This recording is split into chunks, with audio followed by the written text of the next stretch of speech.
if you had asked me a few months ago if I was rushed into opening a lifetime ISA in the UK, I would have probably told you that, oh no, I took my time. But earlier this week, I sat down and looked at the latest updates from Treasury, and I had to completely change my strategy. I am officially opening a lifetime ISA right now. And today, I want to tell you exactly why I am locking my money into the system before the government finally decide to scrap it in 2028. Now, if you've been scrolling through social media or you've been reading the financial news, you've probably seen the massive headline shouting that LISA is ending. The government has officially announced that the lifetime ISA is going to be phased out and replaced with a brand new first-time buyer ISA in 2028. And at first glance, the new account looks amazing. The media is celebrating it because they are removing the brutal 25% early withdrawal penalty. But as an immigrant woman who is also a chartered accountant, I don't just take things at face value and look at the flashy headlines. I also look at the math. And when I read between the lines, I realized that this new ISA actually contains a compounding trap that will cost savers thousands of pounds in free growth. Today, I'm going to take you through my personal wealth strategy and share exactly why I'm going to use the current system to build my house deposits, how I'm navigating the visa risk, and why anchoring my name into the grandfathered account right now is the smartest financial move I can make. Hi, my name is Yvonne. If you are new here, welcome, and welcome back if you are returning to this channel. On here, we talk about money, careers, and building wealth in the UK. So if you're interested in content like this, please don't forget to subscribe. For now, let's break it down. Like a magnet, lose won't have it till I'm doomed in a casket.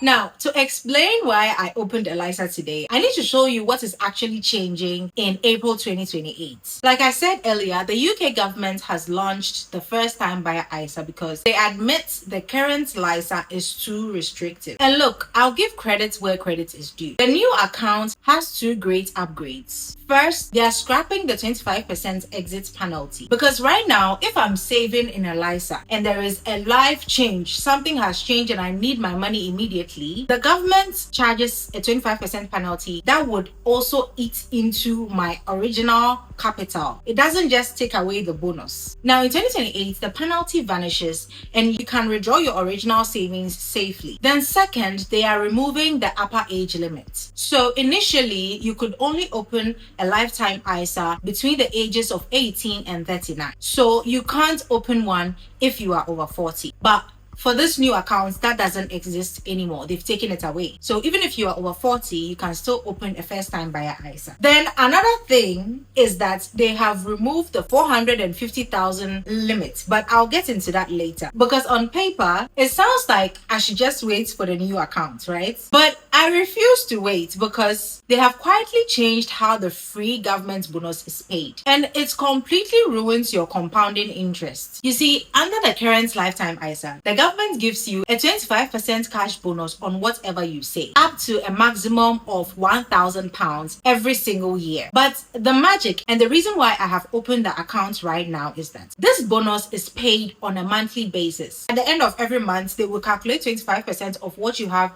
in the account, divide it by 12, and then pay it to you monthly basis. Now, because I have opened a stocks and shares lifetime ISA, the cash bonus hits my account almost immediately. It doesn't sit idle. It gets automatically invested into my global ETFs. It reinvests its own dividends and it compounds aggressively over the years. So effectively, the government's money is actively working for me to make more money while I sleep. But look at what they are doing with this new 2028 first-time buyer ISA. The 25% government bonus will only be paid as a flat one lump sum money at the exact second you complete your first home buying activities. Think about what that means for us. Like, if I saved in the new account, the government holds on to my bonus money the entire time. It earns zero interest growth, zero dividends reinvested, and zero compound interest for me. At this rate, I think the government is rather keeping the money to do the investments themselves so that they will keep the interest and the growth for themselves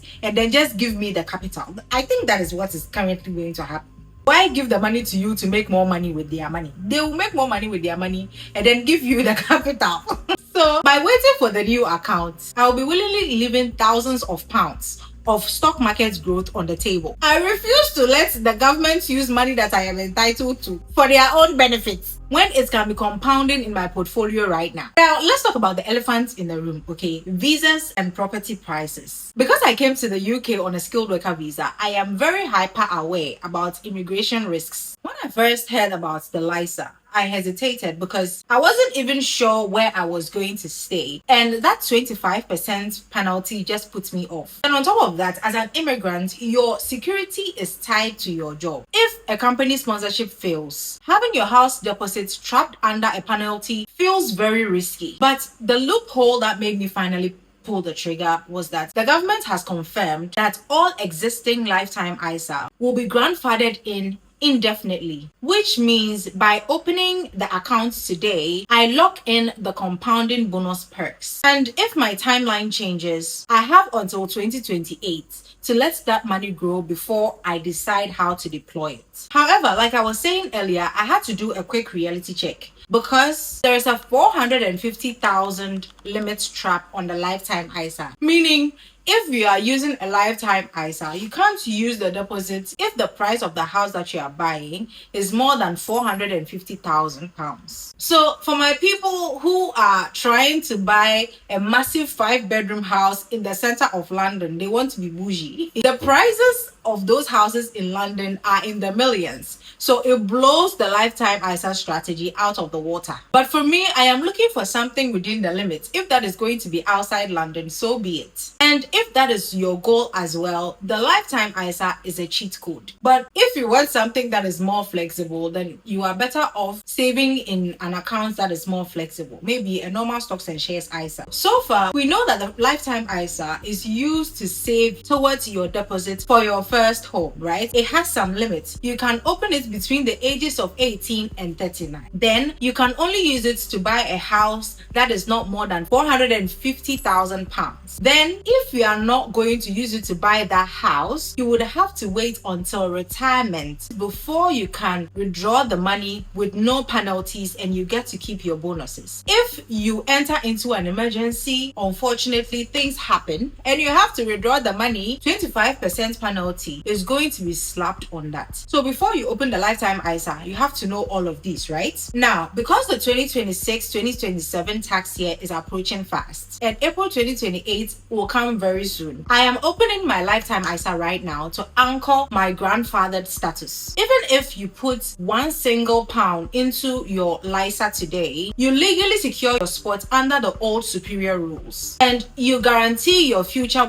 monthly bonus payments rather than it's being held back by the Treasury later. You know, sometimes the government makes some decisions that you think, oh, it's going to help us, but deep down they are trying to screw you over. Like, you need to be in the detail. Yes, before any so I have used Plum to open one. You can also use Moneybox or Nutmeg. They offer lifetime ISAs. So I have opened one. I've linked it to a global index fund and I'm letting compounding do its work. Building your financial independence in a new country is all about outsmarting the system. When the government decides to move the goalpost, we are not going to sit back and complain. We change our strategy and secure our wealth. So I want to hear from you. Are you going to join me in locking in the old rules? Or does the 450k makes you want to skip the LISA entirely? Let's talk about it in the comments below. I read and reply to everyone. And if you found my personal breakdown helpful, please share with someone who might need to adjust their savings strategy. Don't forget to hit the subscribe button and I will see you in the next one. And if you want me to break down how to open a lifetime ISA, just let me know and it will be in my community post. See you guys.